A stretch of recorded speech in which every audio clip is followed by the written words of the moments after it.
Hello everyone, this is Defense Politics Asia, and this is the summary for the day of 915 for the 26th of August. Not sure if the it should be okay. I'm adjusting my mic. So, the frontline changes has been published and is doing well. So the SITREP is late, and also just now I was in the interview with Ryan Dawson on Rumble, so you can check it out. The link is in the DPA's Telegram. So in case you do not know, DPA have a Telegram, so do follow me there. And so we're gonna cover the situation. There is a lot of frontline changes. So a lot of things had happened, and particularly over the Pokro front, there's a massive, update from the Ukrainian side, which I doubt the shit hit the pants, and then because the toilet is too far. So anyway, we're going to go into the Kursk front first. The Kursk front, the Russians continue to do massive bombardments over in this sector. This Bryansk border, tri-border region, Bryansk, Kursk, and Sumy region continue to see heavy bombardments from the Russian side, and continue to raise this suspicion that there is a massive Ukrainian force that's being gathered in this region to launch a major offensive into the Bryansk and Kursk region, border region in this area here. So this is possible, very, very highly possible. We have shelling reported at Druzhba, Olivka, Svitsa, Baranivka, Putoshhorod, and Pervomaisky. And it looks like there is a few forces or two main forces, and this probably will go for the highway, and this will go through the forest, and then create some chaos from a different direction. So this is a possibility, and it looks really highly likely given the amount of bombing and airstrikes that is being conducted in this region here.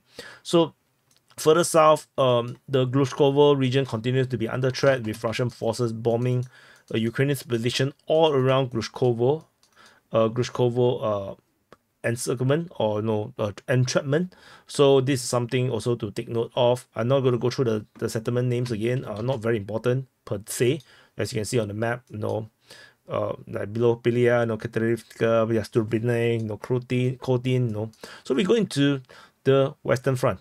So at the Western Front, at the Kursk front, western flank of the Kursk front, or the southern side, we have geolocation of Ukrainian forces over at the west of Venezapne, which means that the Ukrainians have started. Wrong color. Wait. The Ukrainians have started this attack from Venezapne towards Kubalki and Novo Ivanovka region, and it looks like they are going to do this breakout into the rear positions towards Glushkovo. And as the Ukrainians have struggled to break through over at the Komarovka region, the Ukrainian forces are still attacking Komarovka and Krasno-Oktябrsky. Russian forces continue their counter-offensive over at Panasovka, Vinevka, and Snagost. Ukrainian forces geolocated just off Snagost, getting struck by airstrike, if I'm not wrong. And this situation continues to be very, very difficult for the Ukrainians, which is why the Ukrainians are trying to break out from a different direction. So, but the geolocation shows that they are detected by the Russian side. FPV drone hits them. So let's see whether this will translate into a bigger breakthrough from the Ukrainian side. However, this is going to be a trip to Glushkovo and nowhere else, because all the bridges has been destroyed by the Ukrainian side. So this is the situation around this sector. Further up north, over at the Karinove sector, Ukrainian forces continue to be attacking Karinove. They are also attacking Agovka. There is Russian information saying that the Ukrainians have captured Medvedevka. So this is now confirmed by the Russian side. So yeah, this is now set as confirmed to be Ukrainian capture. Ukrainians are still also attacking Kremyanoe, but no breakthrough. So the front line actually did not really change much. because Viyevka also was previously already mapped to be under Ukrainian control already. So there's, strategically speaking, there's nothing changed around here. In the northern flank, there is nothing except that there is some fighting around in the Pogrebki region. So this is more on the south of this northern flank. So the entire northern flank here may have already been retaken by the Russian side, but there is no confirmation of this. In this lower side, the Ukrainians are attacking at Pogrebki. Russians are counter-attacking over at Novosoroshina, Kruglenkoe. Ukrainians are attacking at Malaya Loknia. So this continues to be a very complicated shape or situation. We're still not exactly sure how this works. So let's wait and see how this develops in this region. Over at the eastern flank, the Ukrainians continue their attack towards Nechayev. There is Russian presence reported at Nizhnaya Perodvaya. Ukrainian forces geolocated further up north on the western part of Nechayev, showing that the Ukrainians have some presence around there, and the Russians have also seems to concede that they have lost Ruskoye Pereshnoye as well as Chekaskoye Pereshnoye. This comes after weeks of fighting around here. If you look at the records we have since the 10th, the Ukrainians have been attacking here. So it's been 2 weeks at least. Yeah, 14 days. So this is 14 over days. So it's been a long time. The Ukrainians have been putting pressure around here. So the front line now looks like this, which makes a lot more sense because this is a much more straighter line. And clearly this tentacle up here no longer exists, I believe. I don't think this exists anymore. The Russians are shelling Ukrainian forces over at Yuzhny. So maybe this is some forward operating position for the Ukrainians to launch the attack within the Chekaskoye Pereshnoye region. But the fighting was only reported over at Nechayev. So despite the frontline change, the fighting is only reported here. We move into the Sudzha sector. At the Sudzha sector, Russian forces are attacking Ukrainians over at Mikhailovka. Otherwise, we actually have no more reports of Ukrainian attacks. It seems like the Ukrainians have given up on the attack on Ruskaya Konopelka and Chekskaya Konopelka. This didn't seem to work for them, as the Russian forces basically wiped them out, and the Ukrainians kind of have to regroup and rethink what to do here. And so let's wait and see what the Ukrainians going to do next. Over at the southern flank, the Russian forces continue their counterattack over at Borki, Spanoye, and Plekhovo. Over here, Ukrainian forces are geolocated within these regions as they hit by FPV drone, confirming Ukrainian presence near Borki and inside Plekhovo. Ukrainians are also reported to have attacked Spanoye, so the Ukrainians are still looking very determined to hold this current line right here, and they are not going to give it up to the Russians yet. As if they lose this area, then they will never get it back again, because this area is surrounded by the Svel River. The Svel River is over here. The Ukrainians probably have some crossing somewhere that allows them to send in forces and reinforcement to this area here. Losing this entire region will mean that they have to go back to the other side of the river, and they will lose it forever. So we just have to wait and see how the Ukrainians going to deal with this situation. So otherwise, the Russians also shot some locations around the Sumy region, and also interestingly just off the crossing at Kolotilovka, at Porovka. So there might be some Ukrainian forces defending this area or preparing to do another incursion, and then they got shelled. But that's about it. Most likely they are just opposing forces facing down each other, so nothing to be really scared about or excited about. So you move on over to the Kharkiv front. At the Kharkiv front, the Russian forces continue their operations around here, with fighting reported at Klipoke, Lipsy, and at Voschansk and Voschanski Kotori. So this current situation does shows that the Russians continue to take actions to pin down the Ukrainian forces. So let's wait and see whether there's any frontline changes report in the next few days, which will signify some kind of proper offensive. But tentatively, everything seems to be very static in the Kharkiv front. We move into the Kupiansk front. This wrong color. At the Kupiansk front, the Russian forces are attacking at Sinkivka and Petropavlivka, Very, very normal, very common, nothing to worry about or shout about. Over at the Pischane sector, Russian forces are attacking at Tabaivka. They are attacking towards Novosinove, Glushkivka, and Kuliakivka. But the Kuliakivka one, it seems to be the real push, as there is frontline changes being reported by the Ukrainian side that the Russians have actually made progress over in the southwestern part of Pischane as they move towards this Gali region. And so let's continue to wait and see. The distance right now, the front line to Kuliakivka is around 5.5 kilometers. So it's still a bit of distance to cover. It's not exactly near, given this is an active front line. We move into the Svetove front. At the Svetove front, we have fighting reported at Stemakivka, as mentioned just now, and Andrievka. So not much changes around, or not much details about this. South of this position, over at the Makievka region, this is very complicated. Russian forces are attacking Proletavske, Druzilubivka, Krakivka, Makievka, and Nevsky.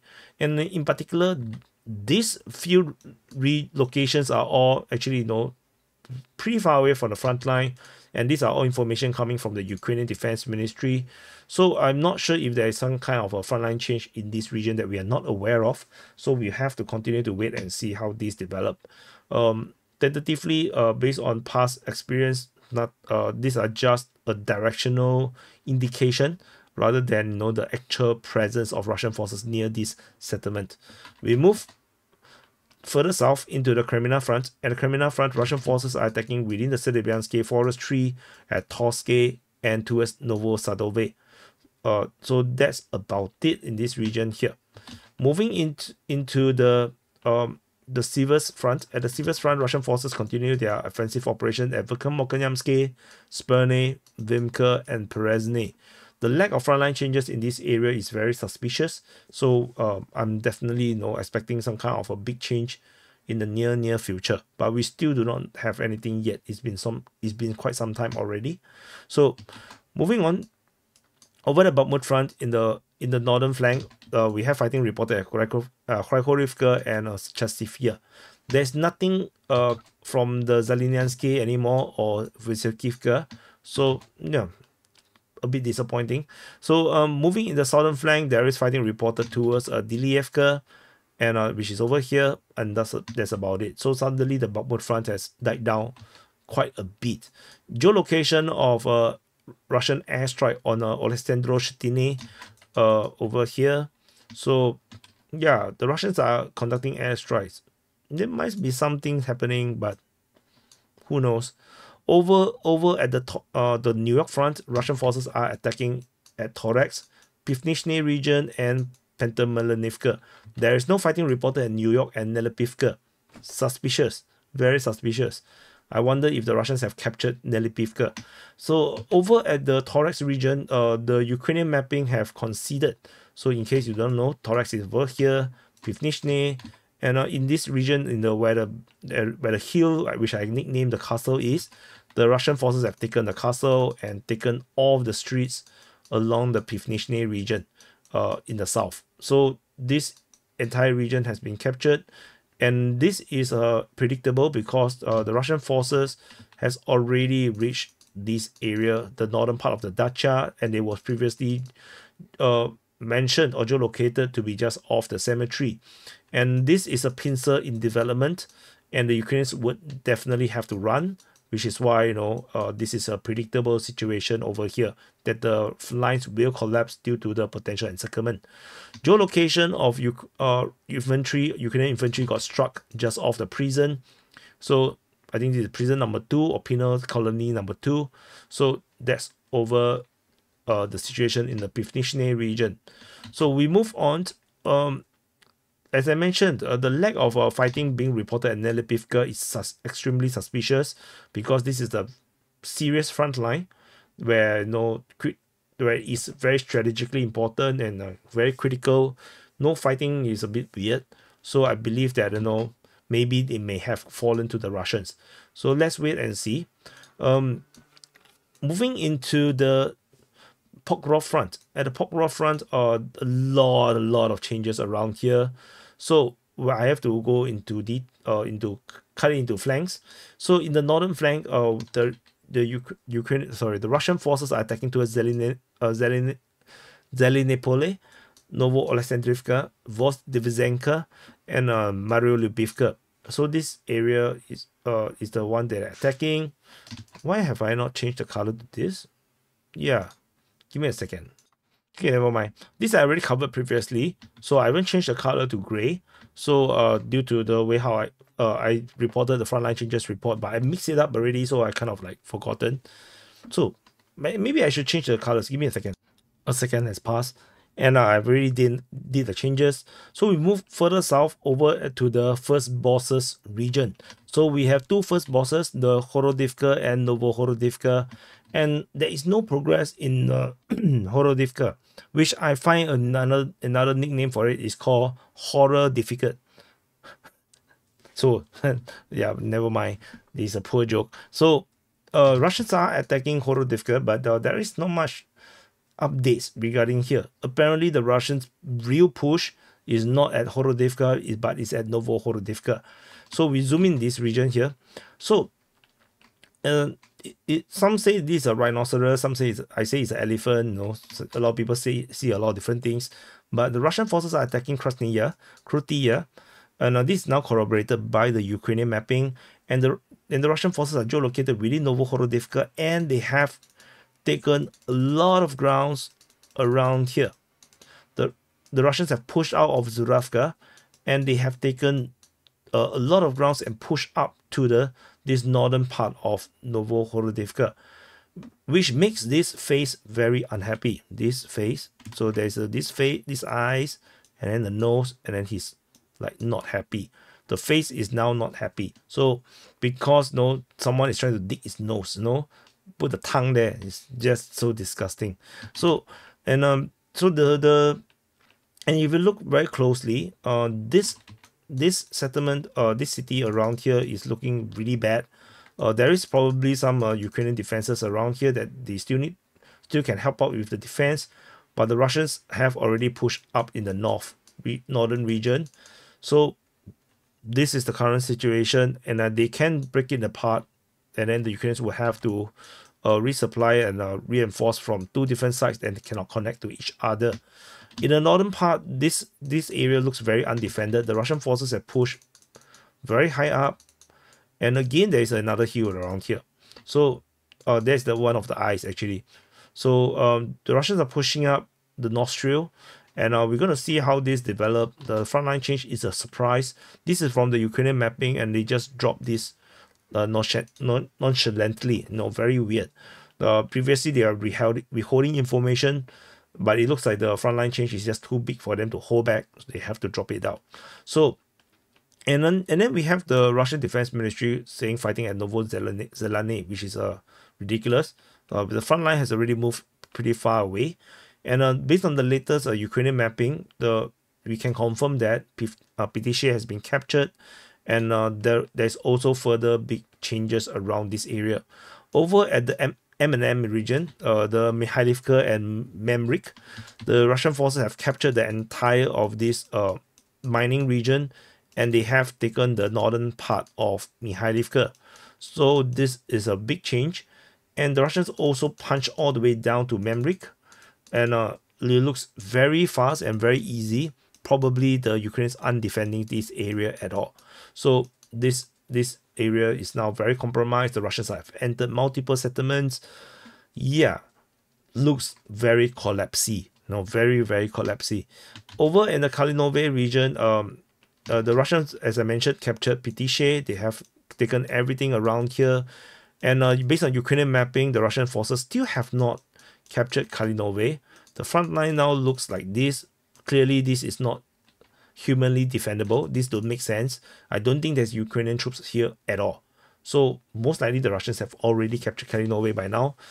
And based on the Ukrainian mapping, they have corroborated most of where the Russian have declared the front line is right now.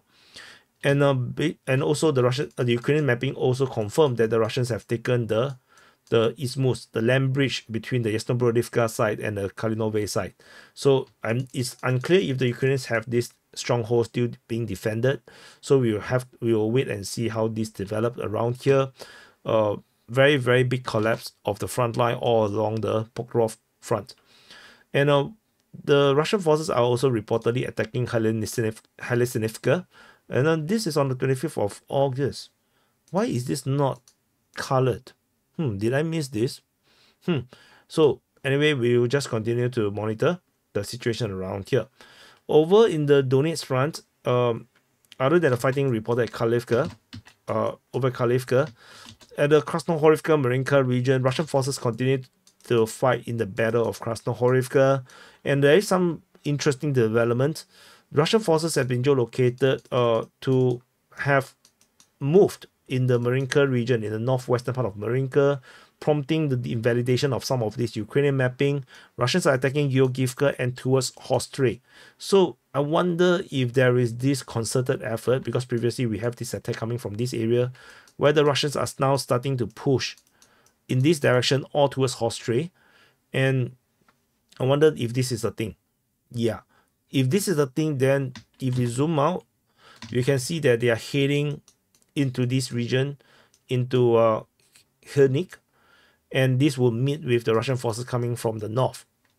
This could be a big pincer, and this will collapse the entire of this Ukrainian front line at Nevelsky and Krasnohorivka, which they have been struggling. The Russians have been struggling to capture this area here for a long, long time. So no, by going behind it, maybe the Russians can collapse the front line more promptly, rather than fighting through heavily mined and defended regions. So let's wait and see how this develops. Over at the Konstantinivka-Voleda region, Russian forces are still battling within Konstantinivka. They are attacking Vodiane. Geolocation of Russian forces confirming the frontline changes previously reported.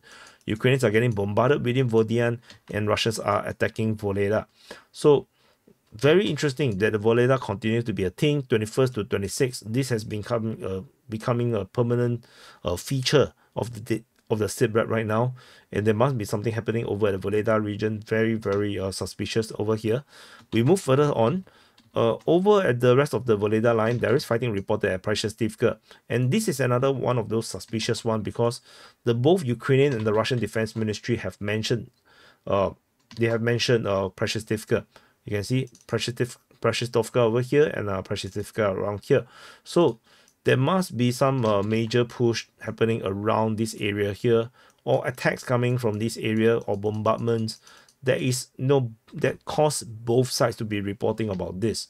So it's another of these very, very intriguing things that's happening, because the entire strategic situation for the Ukrainian side has already been very altered, very different from previous situation. The lines may be very weak at certain places. So which is why we have to be mentally prepared that there might be some very big strategic and tactical changes from the Russian side. Maybe they start to attack a certain angle that we do not expect. Something like the New York offensive is a surprise. So anything could happen right now, because no one knows what is the Ukrainian lines looking like right now. So, and especially they are taking a huge amount of losses in the Kursk offensive, and they may have also drawn forces away from some of the active front line to conduct operations in Kursk. And on top of that, we still have the Kharkiv front, which was the original culprit for the weakening of the Ukrainian lines. So something very, very important to note.